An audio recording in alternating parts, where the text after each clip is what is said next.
Hi, I'm Paul Wilson. This is Being a Dad and Becoming an Adult. I had two roommates when I was in my early 20s, and we lived in the suburbs.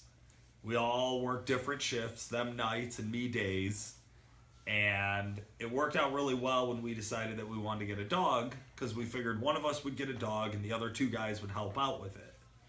We all wanted a dog.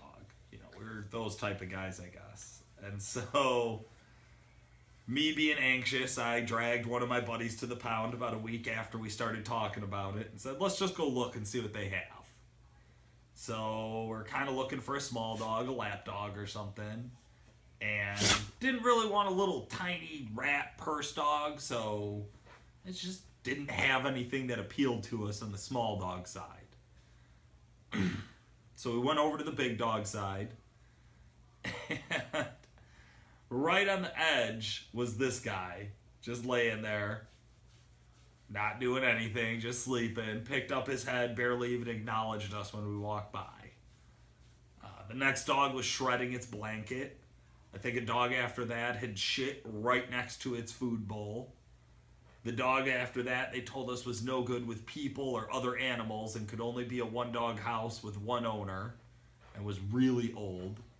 So we walked back and I grabbed this guy and took him into the playroom. They have a little 10 by 10 room that you can sit in and meet the dog.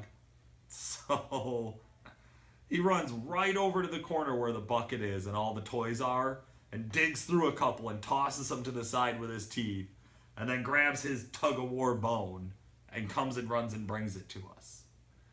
I'm sitting there, my roommate's standing next to me, and he runs up to me with this bone toy, and I start playing with it, and he's just going crazy. He's loving it, You can just tell immediately his whole body is shaking. He's so happy. And I tell him to drop it, and he immediately lets go. I tell him to sit, boom, his butt is on the ground. I was so impressed. I was so impressed. So they tell me he's 2 years old, he's great with everybody, he has no problems. At the time, my legal address didn't match where we rented from, so we had to creatively fill out some paperwork. And when I came back to pick him up, I brought a slip collar, choker in my pocket.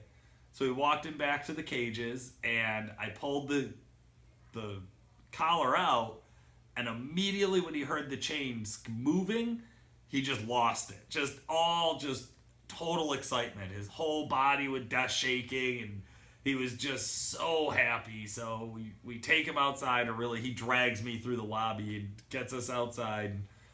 My buddy opens up the back door to the car, and we took the collar off and told him in, and he darted about 50 yards across that parking lot to get in that car. And yeah, he hasn't left my side ever since. If you enjoyed what you just saw, please hit the like button and subscribe to our channel.